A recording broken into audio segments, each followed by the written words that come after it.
Изчезнаха учителите авантюристи, шишитите, дето можеш да споделиш с него, да го покажеш на кафе. Ме завикали на кафе на рождени дни. Не, че не съм се напивал. Напивал съм се. И много път съм падал, пак съм ставал, пак съм се напивал. Мъчно ми е, че няма вече така учители от моята характеристика, разбираш ли. Няма ги вече така хората с отворените сърца. Да кажат 2-3 добри думи. Не, че не съм удрил. Тупал съм някой, естествено. И до сега някой момче, като ми казва, така, да го зачипнат ваша мара, то се оправи. Ето, пенсионираха ме. Пенсионирах, защото съм честен и откровен човек. И винаги съм държал за дисциплината. Не, че не съм удрял. Се случва да цапнеш някой.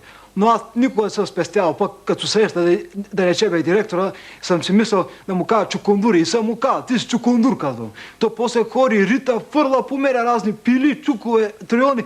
Но аз си знам, този човек съм му го казал. На образователна система 100 пъти съм казал, вие сте съм ви казвал котенца, бе. Котенца сте, бе. Викам, не сте лъвови, бе. Трябва да сте лъвови, да ви уважават като лъвови. А вие викам, сте котенца, бе.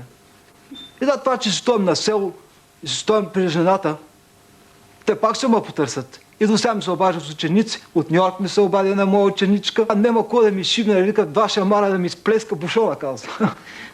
Такива неща.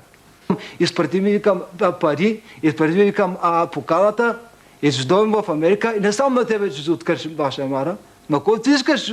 Аз за шамар ли? Не се искам. Една вкъщи, прием жената, кафана, бой, пребиваме. Она казва, защо? Викам, защото те обичам, викам, за това да бия.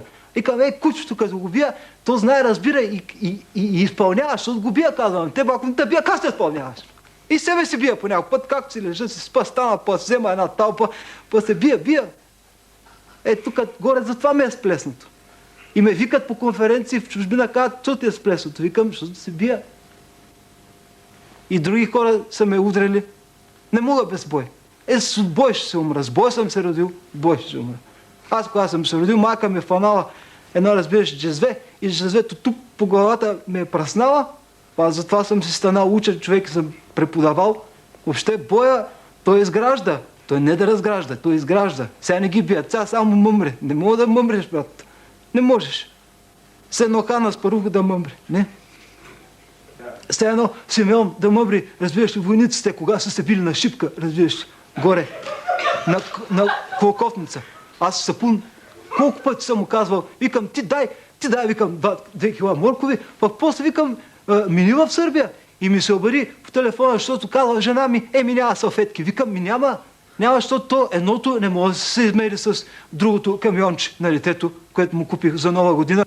И вчера ми се обаждат, че Майкъл Джексън, защо не съм му бил уважил на рождения ден с дъщеря ми, Димитричка. Да сме се събрали в Брацигово, разбираш, на хижите, разбираш, да ходим нагоре, да копаеме картофите. Че човека иска натюрел. Не, че нямаме чукови и триони. И не, че примерно сме бедни да кажеш да не можем да се отворим 2 врати. Не. И жена ми, и тя да вземе, разбираш, да се качи на един кон път, да се цапнат, разбираш, къде горе, Шумен в една табела. Та погребвахме вчера. Та не можем пък после да изварим, защото си бех забравил в ковчега. 3 ролекса, разбираш, си бех забравил. И всичко това, аз трябва, разбираш, да го пренеса, го напиша автобиография. Добре, че издаде Джордж Лукас, ми дава и пари, вика, издай автобиография. Аз не, че нямам чалма, ама поне съм си гръб по националност.